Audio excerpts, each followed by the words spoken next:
ఉంటాయి. ఒకటి రీజను, రెండోది ఎయిమ్. ఇప్పటివరకు మనం మాట్లాడిందంతా రీజనే చెప్పుకున్నాం. ఎందుకు సెలబ్రేట్ చేస్తున్నారో చెప్తున్నాం.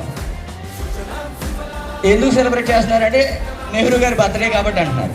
కానీ ఎందుకు సెలబ్రేట్ చేయాలి? అతను పిల్లలు ప్రేమించినంత మాత్రాన అతని బర్త్డేనే ఎందుకు చేసుకోవాలి? అది ఈ రోజు ఎందుకు చేయాలి? ఇప్పుడు వరల్డ్ వాటర్ డే ఎప్పుడు జరుపుతాం? ఐడియా ఉందా ఎవరికైనా? మార్చి 22 జరుపుతాం. మరి ఆ రోజు ఎవరి బర్త్డే కాదు, అయినా ఎందుకు జరుపుతాం? ఎందుకు చెప్పగలరు ఎవరైనా? రీజన్ ఏమీ లేకుండా డే ఎందుకు సెలబ్రేట్ చేస్తున్నాం?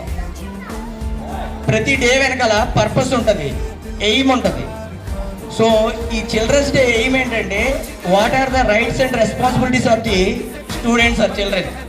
పిల్లల యొక్క హక్కులు ఏంటి, బాధ్యతలు ఏంటి, వాటి గురించి డిస్కస్ చేయమని. For example, every child has a right to get a free and liable education. ప్రతి ఒక్కరికి చదువుకునే హక్కు ఉంది.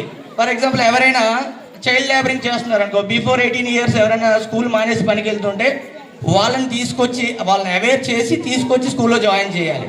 That is one purpose of the children's day. అంతేగాని చాక్లెట్ పంచమని. అలాగే నెహ్రూ గురించి జస్ట్ అతను ఎందుకు రిలేట్ చేశారంటే, అతనికి పిల్లలంటే ఎక్కువ ఇష్టం కాబట్టి. బట్ మెయిన్ పర్పస్ మాత్రం పిల్లల యొక్క ఫ్రీడమ్, ఎడ్యుకేషన్ ఇవ్వడం, అలాగే వాళ్ళకు ఉండే basic responsibilities like respecting country, respecting elders, take care of the parents. All these things you should discuss on this day. That is the main purpose. Thank you all for everything.